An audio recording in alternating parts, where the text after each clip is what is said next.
Glória a Deus. Vamos abrir a palavra de Deus lá no Evangelho de Jesus Cristo, segundo o relato do apóstolo João. Vamos ler o capítulo 9. Capítulo 9 do Evangelho de João. A cura de um cego de nascença, palavra bem conhecida. Leremos do versículo 1 até o versículo 12. E depois disso, vocês podem se assentar. Amém? Todos já abriram? A palavra de Deus diz assim: E passando Jesus, viu um cego de nascença. E os seus discípulos lhe perguntaram, dizendo: Rabi, quem pecou, este ou seus pais, para que ele nascesse cego? Jesus respondeu: Nem ele pecou, nem seus pais, mas foi assim para que se manifestem nele as obras de Deus. Convém que eu faça as obras daquele que me enviou enquanto é dia. A noite vem, quando ninguém pode trabalhar. Enquanto estou no mundo, sou a luz do mundo. Tendo dito isto, cuspiu na terra e, com saliva, fez lodo e untou com lodo os olhos do cego. E disse-lhe: Vai e lava-te no tanque de Siloé, que significa o enviado. Foi, pois, e lavou-se, e voltou vendo. Então os vizinhos e aqueles que dantes tinham visto que era cego, diziam: Não é este aquele que estava assentado e mendigava? Uns diziam: É este, e outros: Parece com ele. E ele dizia: Sou eu. Diziam-lhe, pois, como se abriram os olhos. Versículo 11. Ele respondeu e disse-lhes: Um homem chamado Jesus fez lodo e untou-me os olhos e disse-me: Vai ao tanque de Siloé e lava-te. Então fui, lavei-me e vi. E disseram-lhe, pois: Onde está ele? Respondeu: Não sei. Amém. Pode se assentar, queridos irmãos. Sem cair, só sentar, só tá bom. Irmãos queridos, vocês sabem muito bem que dos 4 evangelhos, o evangelho de João é um diferenciado. Os outros, a maioria dos contos, a maioria das passagens são bem parecidas.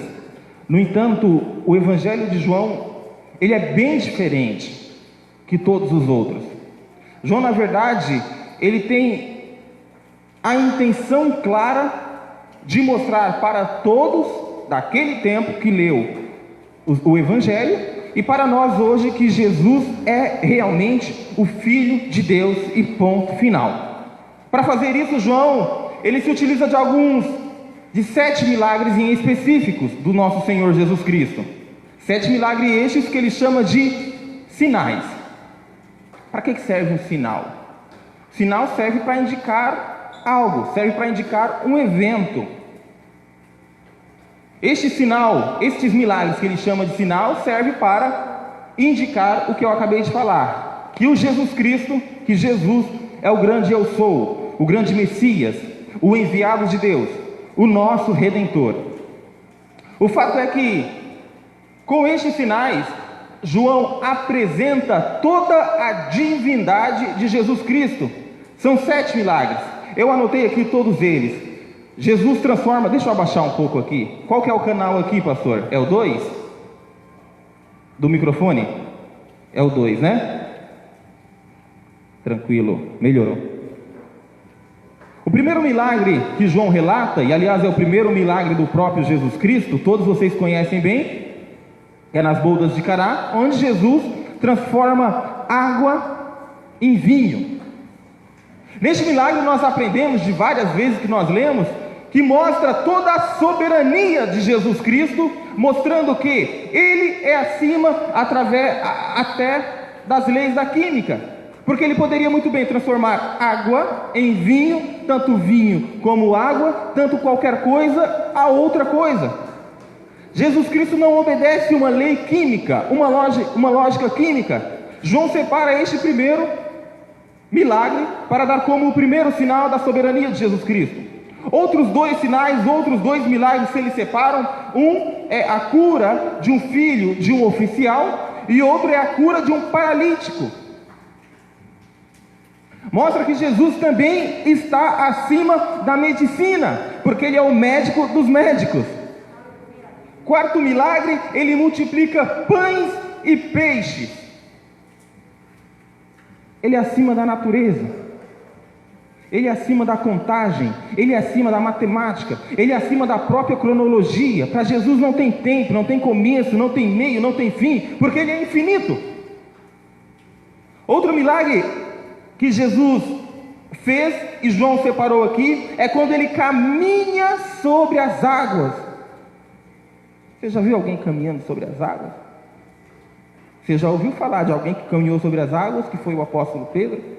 No entanto, em determinado momento, ele afundou, e ainda assim, pela ordem do nosso Senhor Jesus Cristo, pela permissão dele. Jesus também não obedece à lei da física. O sétimo milagre foi o milagre da ressurreição de Lázaro, para mostrar que o Filho de Deus, para mostrar que Jesus Cristo também tem poder na vida e poder também sobre a morte. Nem a morte poderia vencê-lo. E eis que nós lemos aqui, a cura de um cego de nascença é o sexto milagre de Cristo. E neste milagre, além de mostrar que Cristo é acima da medicina, João enfatiza aqui a soberania de Cristo na lei e acima da lei, na profecia e sobre a profecia, porque Cristo não é só a lei, Cristo é a lei e a profecia.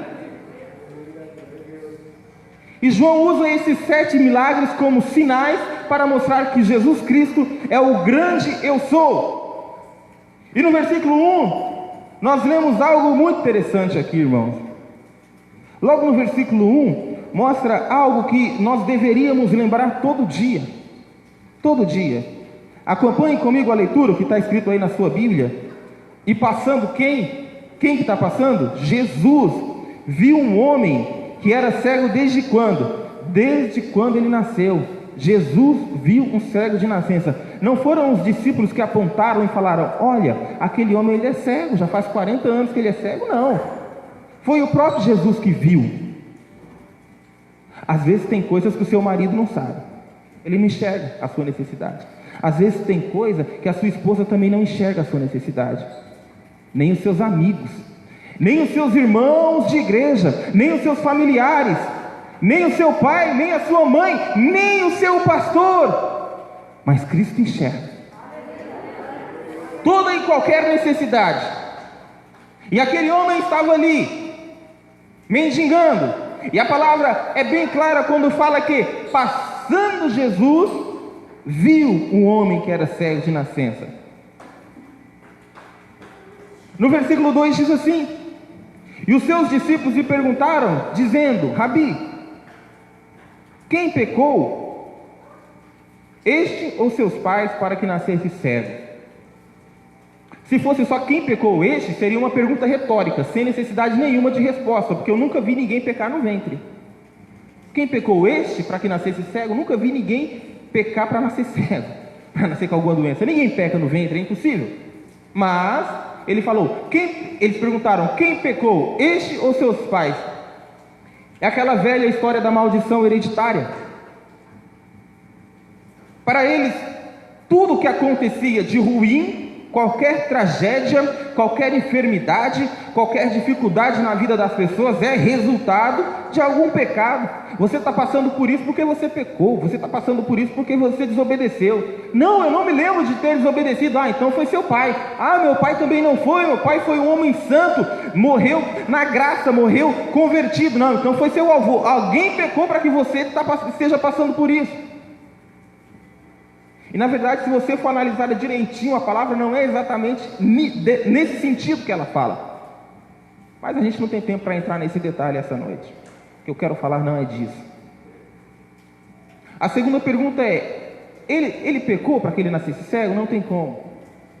Os discípulos deram duas opções para Cristo: ou os pais pecaram, ou ele pecou. Com Jó aconteceu da mesma maneira. Os amigos de Jó ficaram com ele uma semana ali com ele, falando e ouvindo e aconselhando Jó, e as doenças só pioravam, e a tragédia continuava acontecendo, e as coisas só pioravam. Ele falou: olha, Jó, tem alguma coisa de errado na sua vida.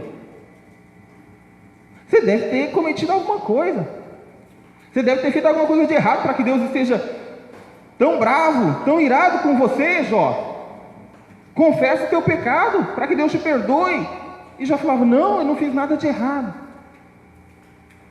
É a mesma situação deste rapaz aqui. Jesus vai falar no versículo 13. Jesus respondeu: nenhuma das duas opções, é claro, olha, nem ele pecou, nem seus pais, mas foi assim para que se manifestasse nele as obras de Deus. Irmãos queridos, nós estamos passando por um momento de dificuldade. Nós estamos passando por um momento de pandemia, onde muitas pessoas estão passando por dificuldades financeiras, por dificuldades de relacionamento. Você vê que o número de feminicídio por conta da pandemia acabou aumentando. Você vê que as pessoas estão mais estressadas. Você percebe que muita gente que dependia do seu serviço, que não pode fazer mais, está passando por necessidades. E agora eu te pergunto: a culpa é de quem? A culpa é minha? A culpa é tua por a gente estar passando por isso? A culpa não é minha, a culpa não é sua, a culpa é dos nossos pais? Também não. Mas você vai ter que passar por isso. E aí vem a boa notícia: o que Jesus falou aqui não é isso nem aquilo, mas vocês vão ter que passar por isso. Para quê? Para que a glória de Deus se manifeste também na nossa vida. Quando acabar essa pandemia, quando acabar essa dificuldade que nós estamos passando, nós vamos ser testemunhos de como fomos fiéis ao Senhor até o fim. Eu não estou inventando nada não, está escrito aqui, ó, na minha e na sua Bíblia. Está escrito. E aí Jesus diz o seguinte, versículo 4: convém que eu faça as obras daquele que me enviou enquanto é dia. Dia que Jesus Cristo está falando num duplo sentido, não no sentido cronológico, manhã, tarde, noite, dia e noite, não. É no sentido: olha, convém que eu faça o que me mandou para fazer enquanto eu estou aqui, no meio de vocês. Porque daqui a pouco eu vou para a cruz. E aí não vai ter eu pessoalmente aqui para operar milagre no meio de vocês. Com Jesus, irmãos, o negócio era um pouco diferente. Jesus poderia curar uma pessoa facilmente, com uma pessoa tendo ou não tendo fé. Agora nós, que temos a Lavonte, o Espírito Santo, aí depende de um monte de recurso. Por quê? Porque se as pessoas não crerem, é necessário que nós creiamos muito. Só que Jesus Cristo falou que a nossa fé não chega no tamanho de uma semente de mostarda. Olha o tamanho da nossa fé. Jesus não, ele fazia coisas que vai além. Ele andava sobre as águas, ele ressuscitava as pessoas, ele curava paralítico, ele curava cego, ele multiplicava pão, multiplicava peixe, transformava água em vinho. Por mais que a gente conheça, aquela pessoa, ela é cheia do Espírito de Deus, nunca vi ela ressuscitar ninguém. Então tem coisas que não dá para competir, a verdade é essa.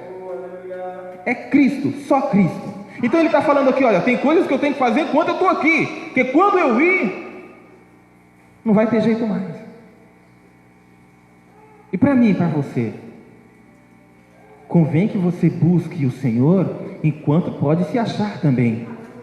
Às vezes as pessoas desviam saem da presença do Senhor, saem da casa de Deus por coisas bobas, por coisas simples, porque acham que não está sendo agradável para ele ficar naquele lugar, acham que Jesus é pouca coisa, e larga a oportunidade de estar todos os dias aos pés do Senhor.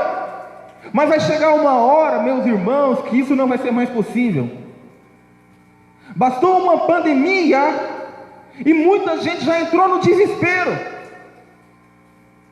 Você imagina quando chegar os últimos dias, os últimos tempos mesmo, que você não vai poder nem pisar o pé fora de casa de maneira nenhuma, que se alguém pegar você carregando uma Bíblia embaixo do braço, é morte no meio da rua.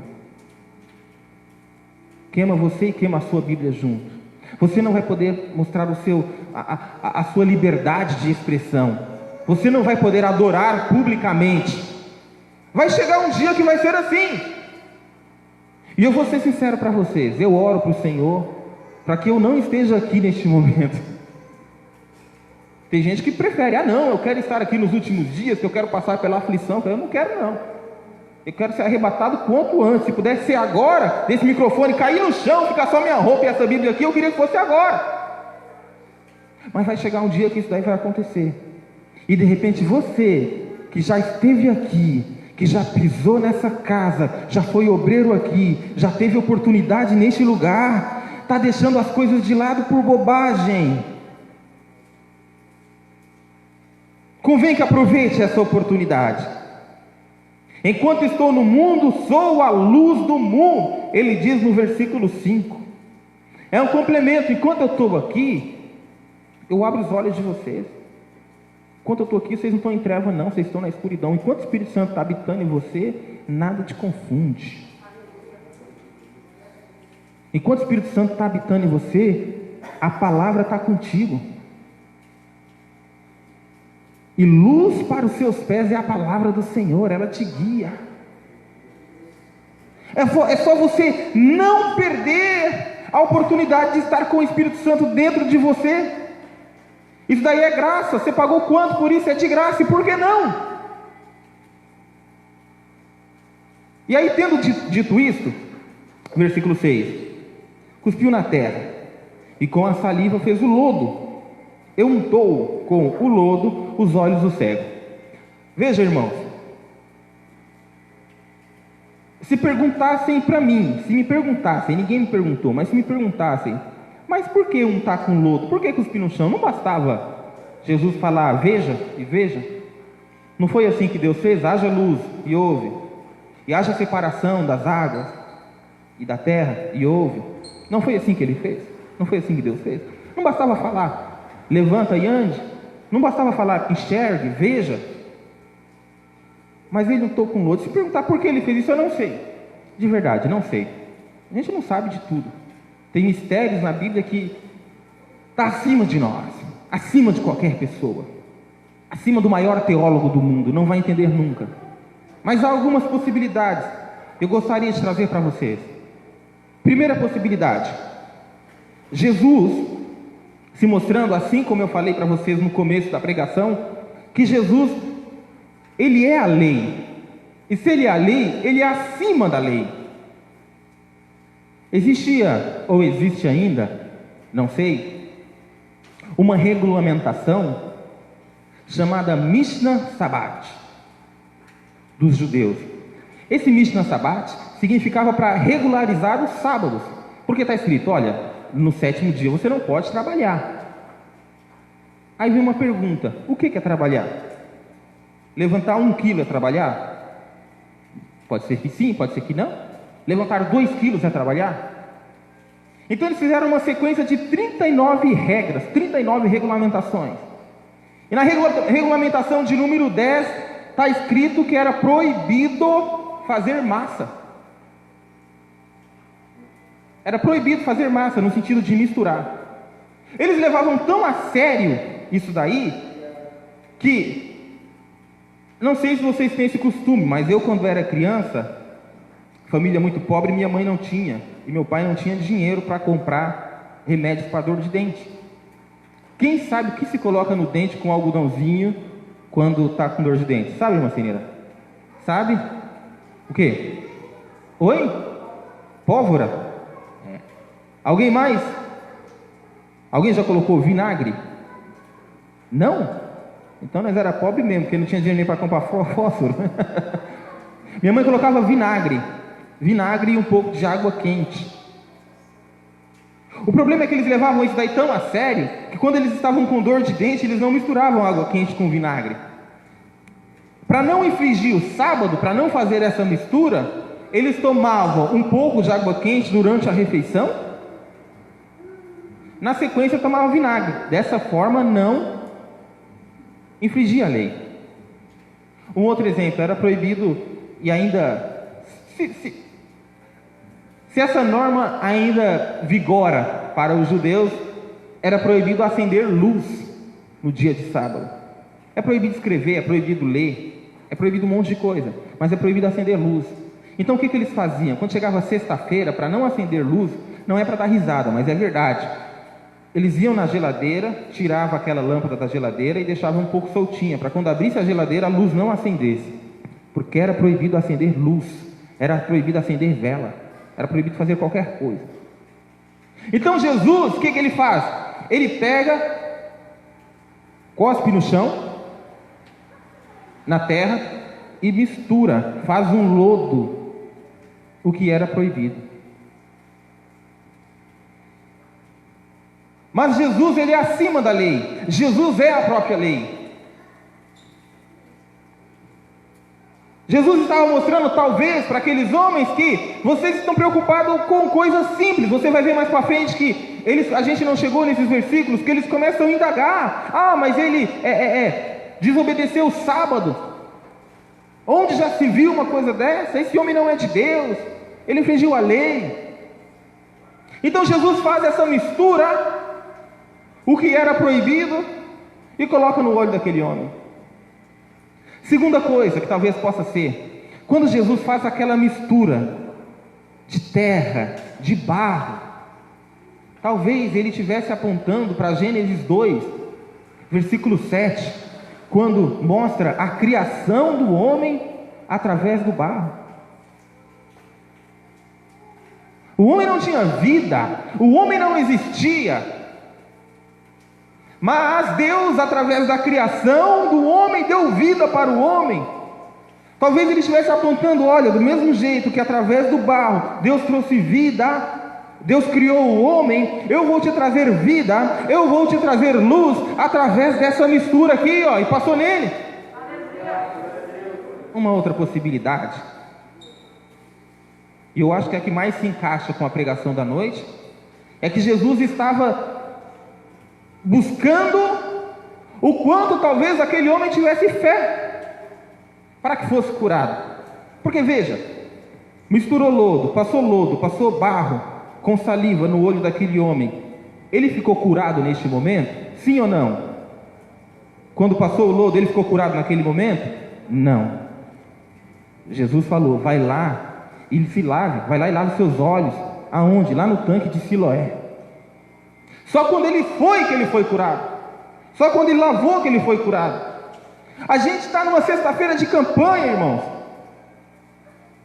E nessa campanha você tem o seu olhinho. Eu não sei se você já tem, se não tiver, pega com um pastor. Ou ele vai falar como que vai fazer para quem não tem. Para muita gente pode parecer que não tem sentido nenhum. Que lógica tem eu orar, e que nem o pastor falou, eu vou orar no quarto dos meus filhos, eu vou orar nos móveis da minha casa, eu vou orar na porta da minha casa, eu vou orar no meu quintal, eu vou orar no meu carro, eu vou orar no portão. Não tem sentido nenhum para muita gente. Mas não é para fazer sentido, porque Deus não obedece lógica humana. Talvez aquele homem estivesse andando pela rua com os olhos sujos de lodo, e alguém chegasse nele e falasse, por que você está sujo? Ah, o homem me sujou ali, e falou para eu me lavar. O que você está fazendo? Estou indo me lavar, igual ele mandou. Você é bobo, rapaz. Você já está assim há 40 anos, você acha que uma terrinha vai fazer com que você seja curado? O que ele tinha a perder? Nada.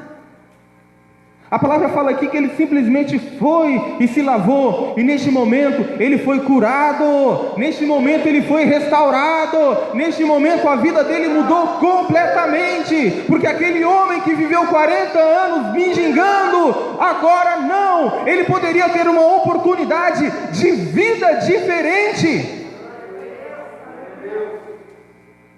Perceba que ele mendigava, era um homem humilhado, era um homem que dependia dos outros. Mas quando Jesus entrou na vida dele, curou-o, agora ele depende de duas coisas: do próprio Cristo e dele mesmo. Às vezes para as pessoas não tem sentido nenhum. Você vai orar, não vai acontecer nada. Ah, meus irmãos, mas se acontecer, a mudança vai ser visível para todos. Acompanhe comigo a leitura. Versículo 7. E disse-lhe: vai e lava-te no tanque de Siloé, que significa enviado. Foi, pois, e lavou-se, e voltou fazendo o quê? Voltou vendo. Ele estava curado, restaurado. E o primeiro passo depois da sua restauração, e eu vou dividir esse milagre aqui, depois do milagre, em duas partes: transformação e testemunho. Depois do milagre, transformação e testemunho. E é isso que eu desejo que aconteça na sua vida depois dessa campanha. Porque veja, versículo 8: então os vizinhos e aqueles que dantes tinham visto que era cego, diziam: não é este aquele que estava assentado e mendigava? Não é aquele ali que vivia no meio da maloca? Não é aquele ali que vivia no bar? Não é aquele ali que vivia na macumba? Não é aquele ali que traía? Não é aquele ali que usava droga? Não é aquele ali que roubava? Não é aquele ali que mentia? Não é aquele ali que estava jogado? Uns diziam assim: é este. Outros diziam: parece com ele. Ele: não, sou eu mesmo, vocês não estão confundindo não. A transformação que Cristo fez na vida daquele homem não foi só nos olhos, foi por inteiro. Porque se você encontra com uma pessoa que mudou só os olhos, você continua conhecendo a pessoa, porque o rosto dele está igual, talvez a roupa esteja igual. Mas o que Jesus fez na vida daquele homem, a partir do momento que ele começou a ver, enxergar, foi por inteiro. Tanto que as pessoas, a palavra é bem clara, diz vizinhos. Vizinhos é a pessoa que você vê todo dia, não estavam reconhecendo mais. O que eu desejo na tua vida depois dessa campanha é que as pessoas possam não te reconhecer mais. Que as pessoas olhem para você e falem: mas mudou alguma coisa, eu não estou reconhecendo. Será que é ele mesmo? Será que é ela mesmo? E ele dizia: sou eu. E diziam-lhe: pois como se abriram os olhos? Aqui vem o testemunho. Aqui vem o testemunho. Aquele homem, ele esteve com Cristo por alguns minutos, por alguns segundos, e Cristo fez um negócio muito louco na vida dele, que era proibido fazer inclusive, mas Cristo fez uma coisa que talvez não tivesse sentido nenhum, mas Jesus fez uma coisa que poucos obedeceriam, mas este homem obedeceu. A vida dele foi transformada. Quando isso aconteceu, as pessoas pararam, não conseguiam reconhecê-lo mais. Tamanha mudança, tamanha transformação, tamanho brilho que tinha de diferente naquele homem. Então perguntaram para ele: mas como se te abriram os olhos? Então vem um testemunho, ele já começa a pregar de Jesus. Mesmo sem conhecer direito. Veja, e ele respondeu: um homem chamado quem? Jesus, fez lodo e untou-me os olhos e disse-me: vai ao tanque de Siloé e lava-te. Então fui, lavei-me e vi. Vou voltar aqui e vou falar depois desse ponto final. Então, atitude, fui, levantei-me, tomou posição e foi, né? Resultado, recebeu a bênção e vi. Ele não discutiu, igual com Abraão.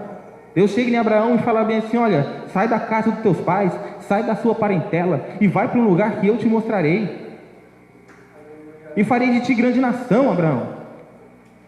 Você vai ter muito filho, você vai ser pai de multidões. Vai ter tanto filho que se alguém puder contar os grãos de areia que há na terra, também poderá contar os seus filhos. Você vai ter tanto filho quanto as estrelas que há no céu. O que Abraão faz? Ele simplesmente sai e vai, sem fazer pergunta. O que esse homem diz aqui que fez? Quando Jesus falou para ele, então fui, lavei-me e vi. Fui, lavei-me e vi. Você vai para a sua casa, você vai obedecer às orientações do pastor, e você também vai ver, o que Jesus pode fazer na sua casa. Você também vai ver o que Jesus pode fazer na sua família. Você vai ver o que Jesus pode fazer na sua vida. Disseram-lhe, pois, onde ele está?